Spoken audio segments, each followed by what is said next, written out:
Wuthering Waves versus Genshin Impact is possibly the single biggest conversation in the gacha space right now, and for good reasons. These are arguably two of the most influential titles in the genre, created by incredibly talented developers, and both have made a massive impact on the global gaming scene. I mean, Genshin Impact arrived in 2020 and quickly built its audience. Becoming the first gacha game of its kind to truly break into mainstream, it didn't just succeed, it kept gacha on the map and redefined what the genre could be. Then just last year, Wuthering Waves stepped into the stage, and in the short time since its release, it's already made its mark. It sent a clear message to both competitors and players alike. It's not just a passing trend, Wuthering Waves is here to stay, and it's going to remain an important force in the gacha space. And really, ever since the release of Wuthering Waves, the comparisons have never stopped. Content creators, players, and the community as a whole, everyone has lined it up against Genshin Impact. Which game is better? Which one tells the stronger story? Which one has the bigger player base? Which one makes more money? The questions never end, and the back and forth has fueled one of the biggest ongoing debates in the entire gacha space. But now here we are in 2025. We've seen Genshin evolve over nearly 5 years, and we watched Wuthering Waves grow for over 1 year. So the question is, should this competition still be the centerpiece of discussion, or have the current state of both games shifted things to a completely different conversation? That's exactly what I want to dive into in this video. So if you're into the kind of content, make sure to like the video and let me know what you think. Should Genshin still be compared to Wuthering Waves? Is that conversation still relevant in the gacha space, or has it already run its course? Drop your thoughts in the comments, and of course subscribe in case you were interested in any of my future videos. Alright,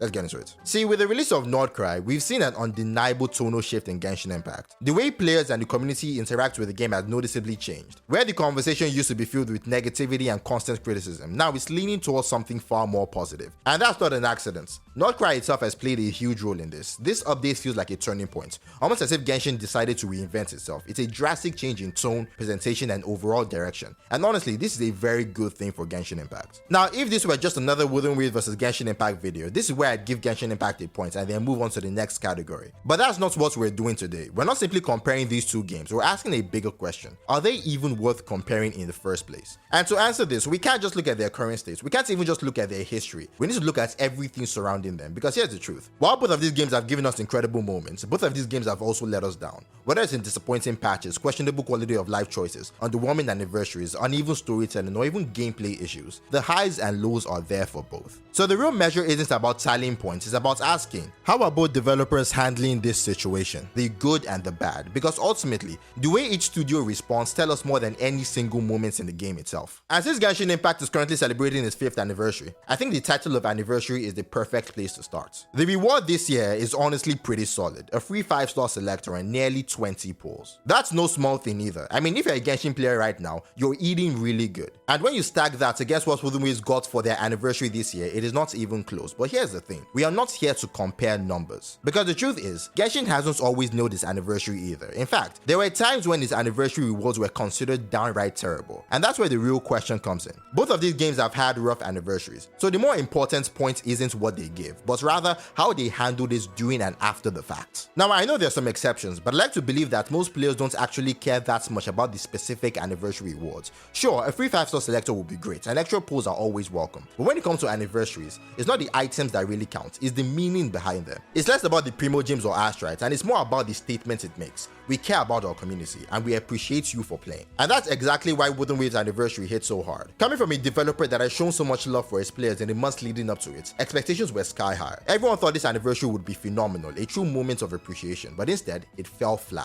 Here's the thing though, what made me appreciate Kuro Games even after that disappointment was how they responded. They could have ignored the backlash, they could have stayed quiet and let the anger pass, but they didn't. Right around the anniversary livestream, when the criticism was at its loudest, they put out the community post, they acknowledged the feedback, they admitted they understood our frustrations, and most importantly, they reminded us that our voices actually matter. They even issued compensation rewards in direct response to the criticism. That moment proved something important. We weren't just shouting into the void, Kuro was listening, they were reading, they were paying attention, and that alone made a huge difference. Because even after then, there was even another moment when Kuro straight up admitted that the anniversary was bad. No beating around the bush, no corporate spin, the developers themselves said it outright. The anniversary was disappointing, and we'll do better next time. And here's the thing, there were no rewards attached to that message, no compensation, no emergency handouts, nothing, just words. Simple words. But those words carried weight because they told us two things. First, the developers knew that the anniversary had missed its mark, and second, they only knew that because they were actually reading our feedback, they were listening. So instead of letting the anniversary drive a wedge between the player base and the devs, it did the opposite. It reminded us that our voices were actually being heard. Now let me ask the Genshin community this, have you ever felt that level of acknowledgement from Hoyoverse? You see, one thing I've noticed is that ever since Wuthering Waves was released, Genshin has been going extremely hard. Look back at Natlan, which came out the same year Wuthering Waves launched, and you can see the shifts. That was the year Genshin Impact started giving players real anniversary rewards. That was the year we first saw a 5-star selector. That was the year Hoyoverse noticeably began improving the overall experience of the game. And Natlan's anniversary might have been Genshin's best up until that point. But now, with Northcri's anniversary, they managed to push it even further. So yes, competition in the gacha space is having a positive effect on Genshin Impact. Things Hoyoverse would never have done before are now being done because Wuthering Waves is keeping the pressure on. But here's where the real question comes in. Imagine if this anniversary hadn't been as good as it was. Let's not even talk about compensation or promises about next year being better. Can anyone in the Genshin community honestly say that Hoyoverse would so much as openly acknowledge that it was bad? Because when it comes to comparison between these two games, especially when it comes to anniversaries, sure, Genshin's anniversary was better than Wuthering Waves, but when it comes to the topic of whether these games are worth comparison, and the question shifts to whether or not the devs will so much as acknowledge if things went wrong, that is an entirely different conversation. And that's really the heart of it. When we apply this question across everything, not just anniversaries, but stories, patches, quality of life, community communication, it creates a new way to frame the entire Wuthering Waves versus Genshin Impact debates. So let's take this same question and apply it directly to the games themselves. Now, even though I personally believe that Wuthering Waves has a stronger story than Genshin Impact, I'm not going to dive into a story comparison here. I'm also not going to break down gameplay because the truth is, both games are designed with vastly different approaches to how they want players to engage with them. What I will focus on though is quality of life, because both of these games have given us amazing quality of life updates, especially in recent years. I mean, in Genshin's case, between 2024 and 2025, the improvements have been so significant that you can clearly see a difference between the Genshin of today and the Genshin from just a couple of years ago. But again, this video isn't about comparing which game has better quality of life features. What I want to focus on is how these games respond when the community calls for change. When players say that this needs to be added or this system needs to be reworked, how do the developers react? Do they listen? Do they act? Do they acknowledge it at all? And I think the perfect example of this is one of the most requested quality of life features in Wuthering Waves: flights in older regions. See, this quality of life is something that the community has wanted ever since the introduction to Renaissita, because flight didn't just change exploration in that region, it completely transformed how we experience the game. I'd even argue that the best part of Renaissita, especially when we first set foot there, was flights. It changed how we saw the world of Wuthering Waves altogether. But here's the thing, for some reason I never believed flights would ever be added to older regions, even though Kuro had already shown us time and time again that they valued player feedback. I just couldn't imagine it actually happening. I always thought that it would be one of those dream features that would never really make it into the game. Then fast forward just a couple of months later, and now everyone in the game is flying. It doesn't matter if you're in a brand new region or one of the oldest ones, the entire world of Wuthering Waves has become flight worthy. And that decision wasn't just about traversal or exploration, it was proof. Proof that the developers really did listen to their players. Proof that when the community pushed for something meaningful, Kuro takes it seriously. But more importantly, it gave us a glimpse into the future. It showed that Wuthering Waves wasn't just a video game where the devs drop content and call it a day. It's a living conversation between the devs and the players. A game that grows with its audience, not apart from it.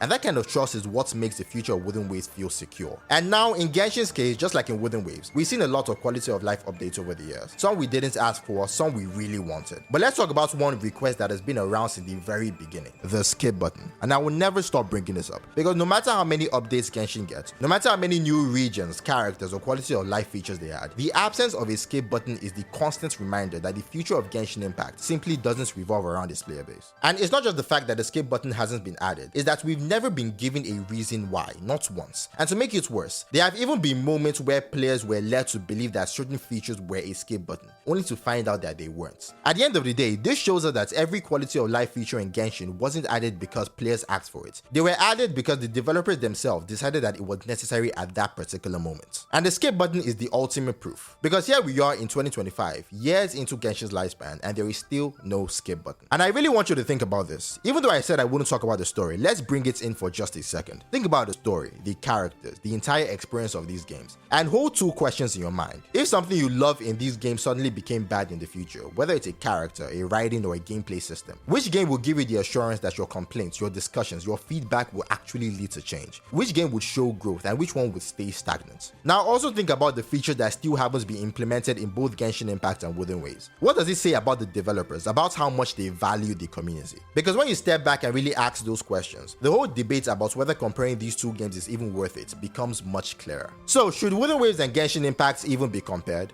Honestly, never directly. You see, Wuthering Waves has already proven that it is the better game, not because it looks better, feels better, or even plays better, but because of what the developers have shown us. They've given us things that I would never get in Genshin Impact, and even if I could get them in Genshin, I know the culture around this game means I probably will never. But Wuthering Waves has shown me that these are not just possible, they are expected. That is the difference. So yes, I'll probably still compare the two in the future, but never to ask which one is better. The answer is already clear. I'll compare them to highlight why Wuthering Waves is better, and why Genshin Impact serves as the perfect example of what not to do. Even with all the changes that Genshin Impact has already given us, I can't praise Genshin knowing full well what kind of game it is. A game that doesn't care about its players, only about staying relevant. But that's just my take. What do you think? Is this comparison even worth it? Or are we just doing it for the sake of it? Let me know your thoughts in the comments, and as always, I'll catch you in the next one.